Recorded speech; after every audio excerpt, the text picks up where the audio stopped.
बहुत पुराने जमाने की बात है। एक बहुत बड़ा और शान और शौकत से भरा हुआ राज्य था। उस राज्य का शहजादा आर्यन अपनी बहादुरी, हुस्न और अक्लमंदी के लिए दूर दूर तक मशहूर था। दूर दूर के मुल्कों से राजकुमारियों के रिश्ते आते थे, लेकिन शहजादा आर्यन हर बार इनकार कर देता था। एक दिन बादशाह ने हैरानी से पूछा, आखिर तुम कैसी लड़की चाहते हो?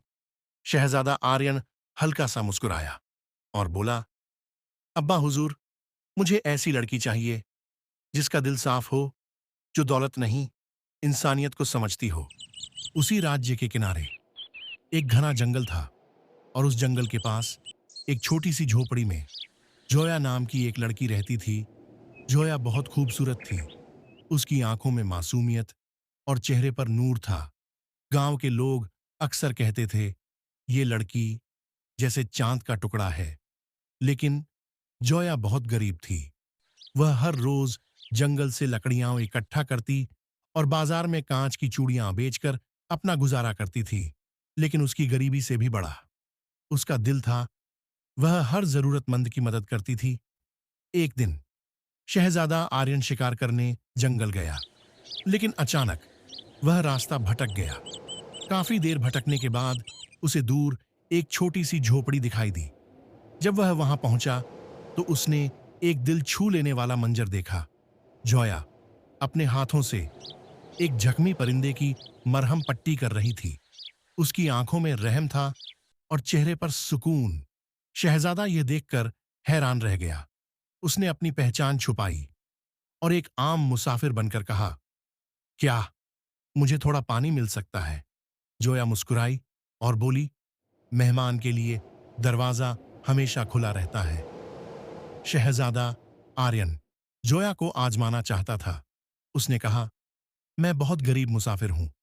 मेरे पास तुम्हें देने के लिए कुछ भी नहीं है। जोया हल्का सा मुस्कुराई और बोली, मेहमान नवाजी के लिए दौलत नहीं, नीयत चाहिए होती है। उसने अपनी थोड़ी सी रोटी दो हिस्सों में बांटी और आधी रोटी उस मुसाफिर को दे दी।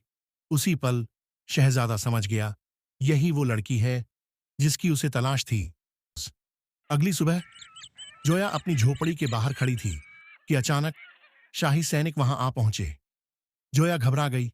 उसे लगा शायद उसने किसी मुजरिम की मदद कर दी है।